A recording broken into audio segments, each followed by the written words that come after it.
Fala aí, galera. E aí? Beleza? Então a gente estava falando desse esquema, mineração, importância econômica, né? Então, nesse processo, porque ali tem um processo, por que funciona a barragem daquele? Por que era feito aquele processo daquele jeito? Tem alguns tipos de barragem que eu separei aqui para vocês. Ó.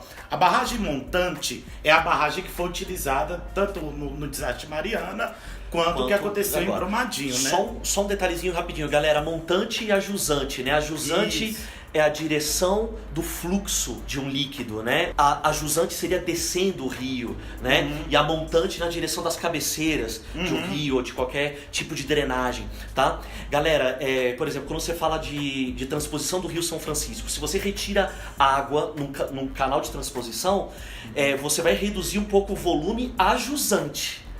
Ou seja, depois do canal de transposição. Então a jusante é a frente no sentido da drenagem, né, do fluxo da drenagem, e a montante na direção da cabeceira. Então olha só, olha que fera. Então, o Lucine sintetizou aqui, ó.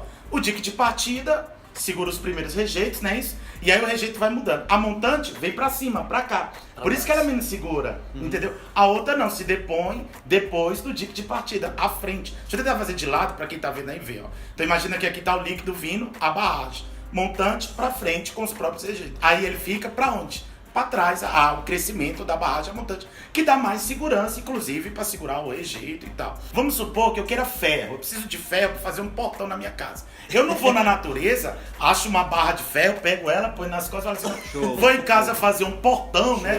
Eu não acho isso, né? Beleza, não tem como, entendeu? Legal. Então o que acontece? A gente extrai o minério, que é o trabalho da mineração, blá blá blá, que a gente está discutindo aqui. Então eu vou lá e pego a rocha. Dentro dessa rocha, eu preciso extrair o ferro lá de dentro.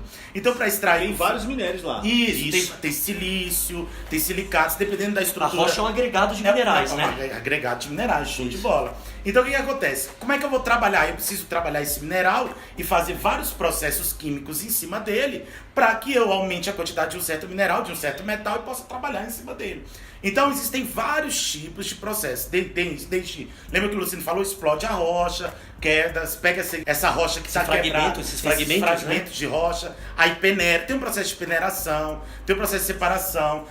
O texto, se você for ver vários textos ou qualquer coisa sobre o processo de mineração, você vai ver o nome lá. E é muito legal porque a gente estuda isso no primeiro ano, lá nos métodos de separação de misturas. Inclusive, isso tá lá recorrente no Enem o tempo inteiro. É algo que cai na prova do Enem bastante. O processo de flotação.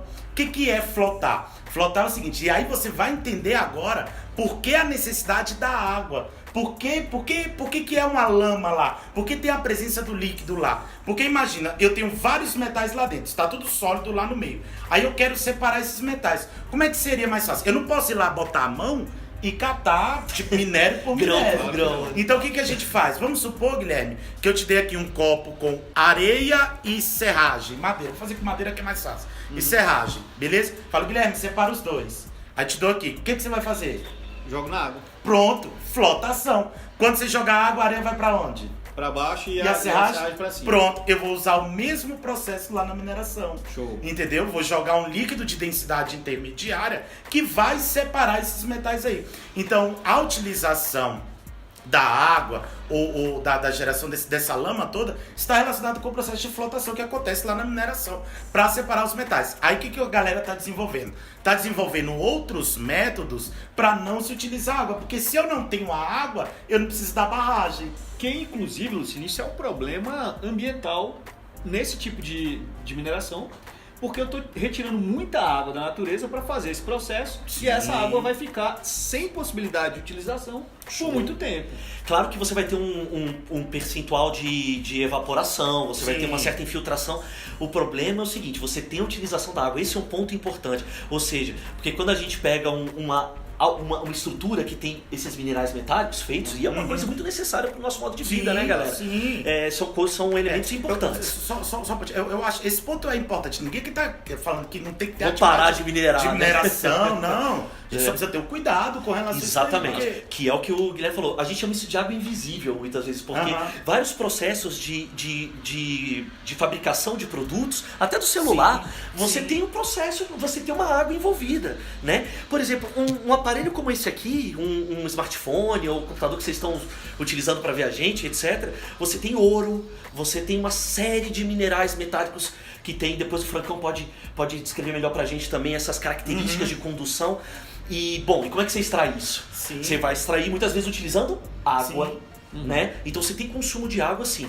E outra coisa, que eu acho uma boa também do Vitão dar uma explicada pra gente, é que você tem também o envolvimento nesse processo de separação dos minerais, você tem o envolvimento da utilização pesados, né? de metais pesados, Como né? mercúrio. E que são produtos tóxicos, né? Então muitas vezes você pode ter também uma infiltração que leve algo mas a barragem em si é justamente para não deixar atingir deveria não deixar atingir as drenagens, os rios e tudo mais. Engraçado, né? Mas a gente tá rindo de nervoso, assim, entendeu? Porque...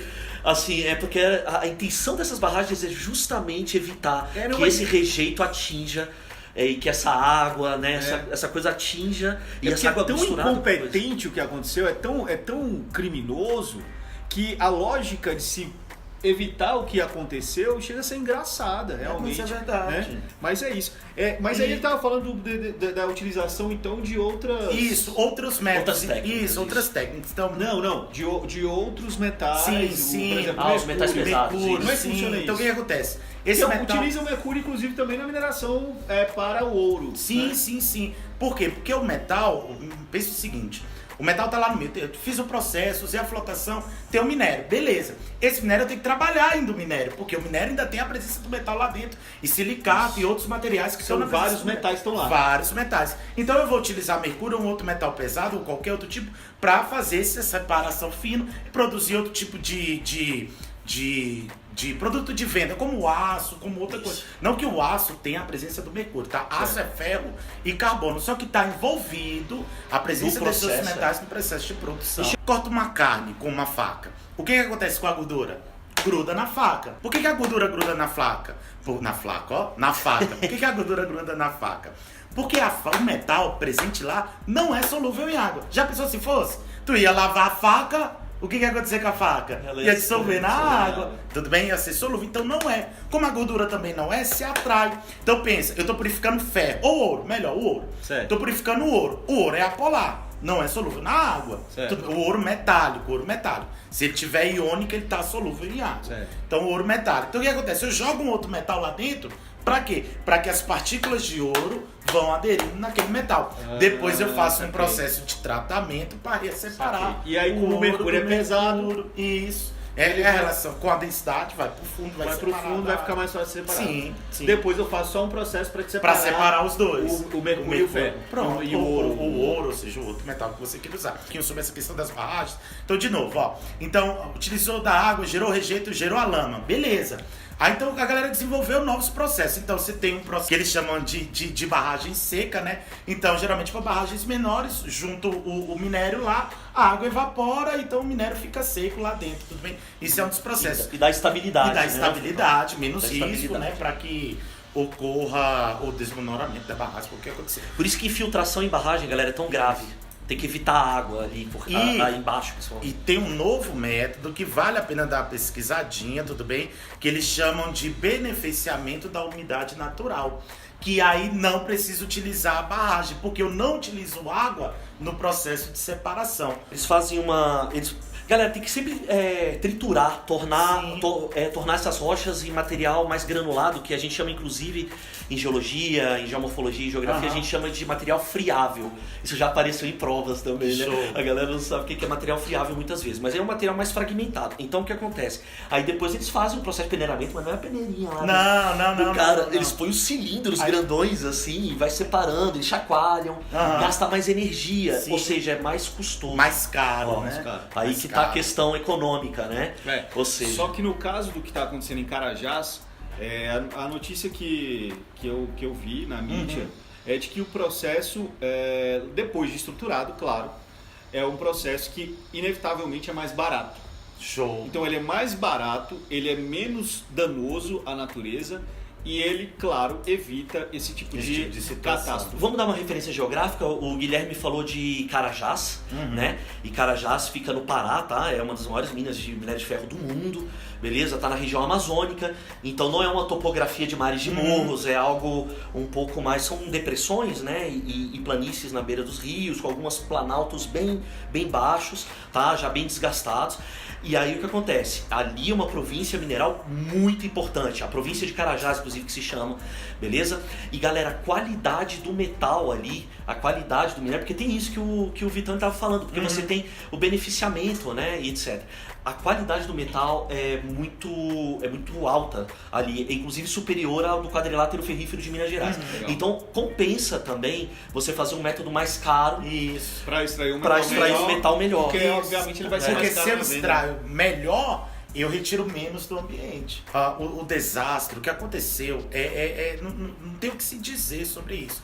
A lama, as pessoas, a morte causada pelo rompimento da barragem, as várias mortes relacionadas a isso já é algo assim totalmente impactante. Só que ninguém ainda parou para pensar ainda no pós isso.